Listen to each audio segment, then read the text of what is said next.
Hi, my name is Tim and I'm the Friends International Centre Team Leader in Loughborough. Friends International is a Christian charity that seeks to support international students in the UK.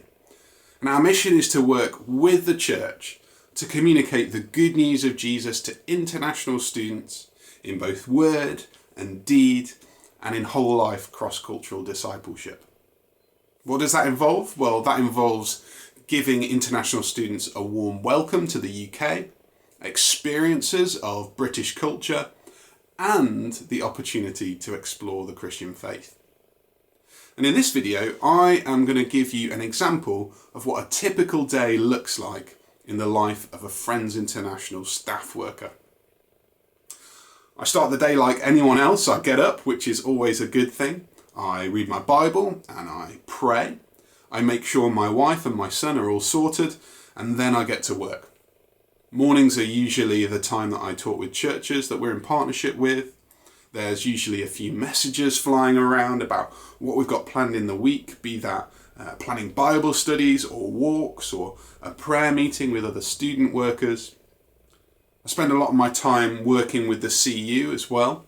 So we've run cross-cultural evangelism training for them, and we've worked with them on some of our different events and trips. I'm also in touch with other Friends International staff.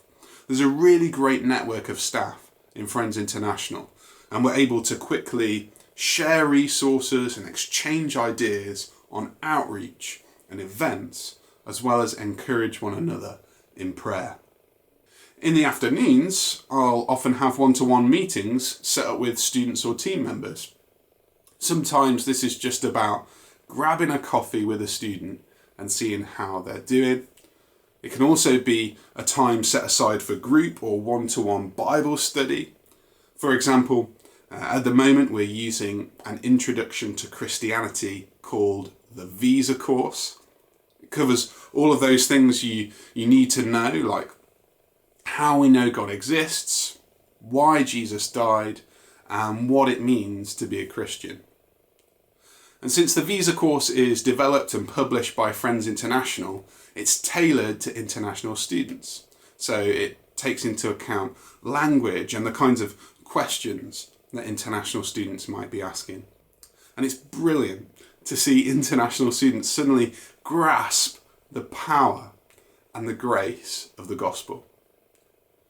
I remember meeting up with one international lecturer who had heard hardly anything about Jesus. And when I explained sin and grace and the cross and asked him what he thought, he said, "That's amazing. That's amazing." And that's really at the heart of what Friends International is about. Proclaiming the good news of Jesus to international students. We run a few different things in the evenings too. For example, most Friends International centres run international cafe sections. These are usually a way of building community and friendships with international students over food. We focus on a particular culture or season or time of year, and it creates all kinds of opportunities for discussing the big questions of life. Often the friendships that we make at cafe give us an opportunity to invite international students to study scripture with us and find out more about the Christian faith. Of course, every day is different in international student ministry, but I hope in this brief kind of overview, I've been able to give you a glimpse of what Friends International is about. Ultimately, we've been given a commission to make disciples of all nations, and reaching out to international students is a great way of doing that.